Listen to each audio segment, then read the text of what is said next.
Vladimir Putin 2 দিনের সফরে ভারতে এসেছেন। দুদেশের মধ্যে বাণিজ্য সহযোগিতা বাড়ানোই এ সফরের মূল লক্ষ্য। এ সফরে প্রেসিডেন্ট পুতিন রুশ তেল, ক্ষেপণাস্ত্র, যুদ্ধবিমান বিক্রি বাড়াতে আগ্রহী। সেই সঙ্গে প্রতিরক্ষা খাত ছাড়াও বাণিজ্যিক সম্পর্কে বাড়াতে চায় দুদেশ।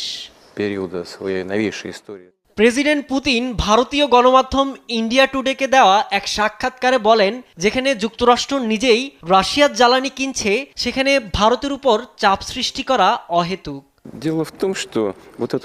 যুক্তরাষ্ট্র এখনও তাদের নিজস্ব পারমাণবিক বিদ্যুৎ কেন্দ্রের জন্য আমাদের কাছ থেকে পারমাণবিক জ্বালানি কিনে। তাদের পারমাণবিক চুল্লির জন্য প্রচুর পরিমাণে ইউরেনিয়াম প্রয়োজন, যা আমাদের কাছে প্রচুর পরিমাণে মজুদ আছে।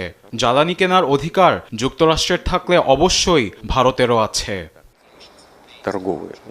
2023 সালের মধ্যে দ্বিপক্ষীয় বাণিজ্য $100 বিলিয়ন উন্নতির লক্ষ্যের কথা জানান প্রেসিডেন্ট পুতিন। তাদের বাণিজ্য 2021 সালে প্রায় $13 বিলিয়ন থেকে 5 গুণেরও বেশি বেড়ে 2024-25 সালে প্রায় $69 বিলিয়ন পৌঁছেছে, যার পেছনে বড় নিয়ামক ভারতের জ্বালানি আমদানি।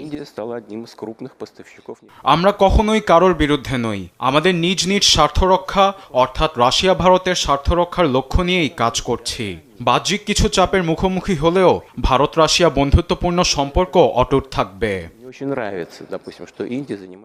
এদিকে যুক্তরাষ্ট্রের শুল্ক বাধায় ভারত পণ্য রপ্তানিতে খুঁজছে রাশিয়ার বাজার। মোদি প্রশাসনের লক্ষ্য গাড়ি, ইলেকট্রনিক্স, ভারী যন্ত্রপাতি ও খাদ্যপণ্য রপ্তানির মাধ্যমে বাণিজ্যিক ভারসাম্য আনা।